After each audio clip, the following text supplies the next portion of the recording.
समाचार अब तक, सत्य का साहस। नमस्कार, मी नेहा आणि आपण बघत आहे समाचार अब तक। बघूया आजच्या काही ठळक बातम्या। अंगणवाडी कर्मचारी यांच्या प्रलंबित मागण्यांसाठी आज नागपूर शहरातील यशवंत स्टेडियम येथे धरणे आंदोलन करण्यात आलं। विदर्भ राज्य अंगणवाडी कर्मचारी सभा यांच्यातर्फे निवेदन करण्यात आलं आहे की मानधन, दरमहा, पेन्शन, वैद्यकीय रजा, सेविकेची मुख्य सेविकेसाठी वयोमर्यादा ही 55 वर्ष करण्यात यावी इत्यादी विषयांना घेऊन आज मागणी करण्यात आली।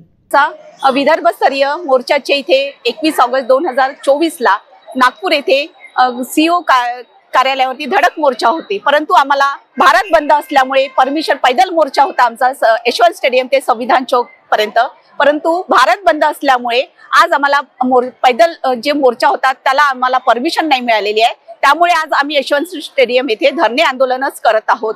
आमच्या प्रमुख मागण्या आहे की आम्ही 53 दिवसाचे आंदोलन केले। संविधान चौक आम्ही उन्हातान्हात दरवेळेस बसत असतो। मुख्यमंत्र्यांनी माझी लाडकी बहीण योजना काढलेली आहे, ज्या महिला कधी रस्त्यावरही आल्या नाहीत त्यांच्यासाठी पूर्ण महाराष्ट्रातल्या लोकांसाठी 1500 रुपये भगिनींना देत आहेत। आणि आमच्या अंगणवाडी सेविका, मदतनीस किंवा कामगार वर्ग जो कष्टकरी वर्ग आहे तो दरवेळेस आपल्या मागण्याकरिता तो रस्त्यावर उतरतो, परंतु त्यांची सरकारला काही दयामाया नाहीये, त्यांच्याबद्दल कधीच विचार करत नाहीत। आणि ज्या चांगल्या महिला आहेत त्यांना तुम्ही देता, आम्हाला त्याच्याबद्दल काही नाही। लाडक्या बहिणी आहेत तर ठीक आहे, पण आम्ही काय सावत्र बहिणी आहोत का? आमच्यावर हा अन्याय दरवेळेस का बरं केला जातो? आम्ही उन्हातानाची पर्वा न करता आम्ही प्रत्येक वेळेस आंदोलन करतो, मग आमच्या मागण्याकडे दुर्लक्ष का?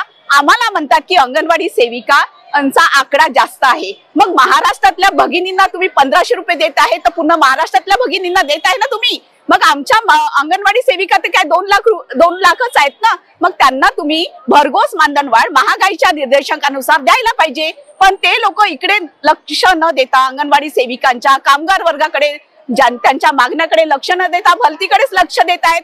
आज देशामध्ये परिस्थिती खूप वाईट झालेली आहे। आज महिलांवरती अत्याचार होत आहेत, जे असे कृत्य पश्चिम बंगालमध्ये जे कृत्य झालेलं आहे ते पण अतिशय संतापजनक आहे। आणि आज पण मुंबईला वगैरे बदलापूरला जी काही घटना घडतच आहेत, म्हणजे कठोर कायदे करायला पाहिजे आहे की पुरुष म्हणजे महिलांना सन्मान मिळायला पाहिजे, तर इथे सन्मान न मिळता त्यांच्यावर अत्याचार होत आहेत, त्यांचे शोषण होत आहेत, लैंगिक शोषण, हे सर्व थांबवायला पाहिजे सरकारने। याकडे महिलांची सुरक्षा, महिलांना सन्मान आणि सुरक्षेने जगता आलं पाहिजे।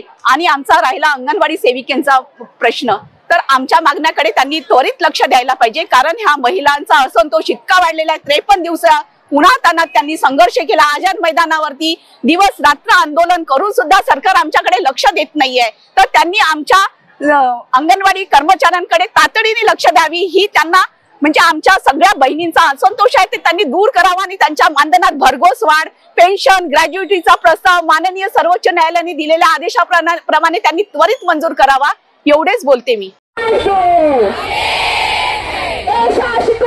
में आओ, होश में आओ।